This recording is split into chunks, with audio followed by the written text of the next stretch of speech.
As you can see, I have already created the flowchart representing our algorithm from the previous video. A quick definition for a flowchart: it is basically a visual representation for an algorithm. So it's basically a visual representation of a step-by-step process that will lead you to a solution. So flowcharts are easier to understand. So if you're trying to share your solution with someone else, it is a better idea to show them your flowchart as opposed to showing them your algorithm, because it's much easier to understand and conceptualize. Once again, this gives us an opportunity to brainstorm one last time before investing any time or energy into writing actual code. In reality though, you might only have to create a flowchart and skip the algorithm creation part. You might just do it in your mind and then go ahead and create a flowchart and then go ahead and create a program. But in my course, I decided to show you all of the steps so that after you can choose which one is appropriate for your situation. Also, just a note, I'm using draw.io in order to create my flowcharts, and it's very, very simple to do that. I've also included this flowchart in the resources section, so you can open it up with draw.io and change it or just play around with it if you need to. So in a flowchart, each symbol represents a specific action. Let's go over our flowchart.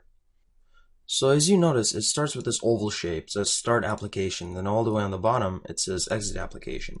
So our flowchart should have an entry point and an exit point. However you word them doesn't matter, as long as they convey the meaning that it starts here and ends there. That's all you need.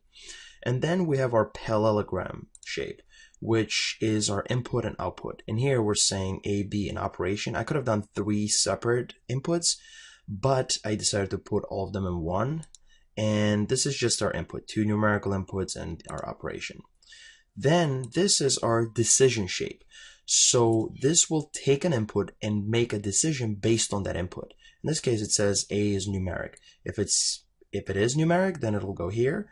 If it's not, then it'll go there. So it branches out. So then we have our rectangle, which conveys a process. In this case, we're lowercasing our operation. In this case, we're adding our inputs. In this case, we're subtracting our inputs. So, it conveys a process. Now that we know what these symbols mean, let's go over the entire flowchart. So we start our application and we get 3 inputs, A, B, and operation.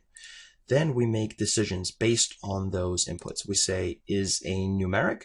If it is, then we go here and we make another decision. Is B numeric?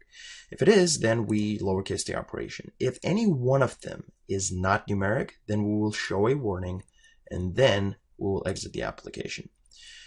So if everything goes well, right, goes here, and we lowercase the operation, then we will start making decisions based on the operation. And we say, is the operation plus or add? Is it minus or subtract? And based on that, we'll either add or subtract. And so on and so forth for multiplication and division as well.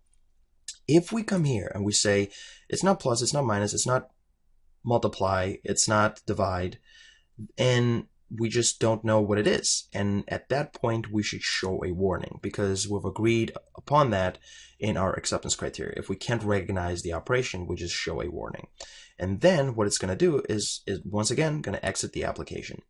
So this is our flowchart, and see how much easier this is to follow. And also, if you would want to share it with somebody else, it would be much easier to kind of show them and go over it and also take notes on it, right? Because it gives you kind of this bigger picture perspective. One quick thing is, you might ask why I have organized my flowchart the way I did. And the answer is because it seemed appealing to me that way. It seemed intuitive to me that way. If you wanted to put these on the right side, you could have done that pretty easily and nothing would have been wrong. The only thing that matters here is the meaning behind the flowchart. So does your flowchart represent a step-by-step process that will lead you to your desired solution? If yes, then the flowchart is valid. It would be also nice that it's intuitive and appealing, which is why I organized it the way I did. But that's it for now.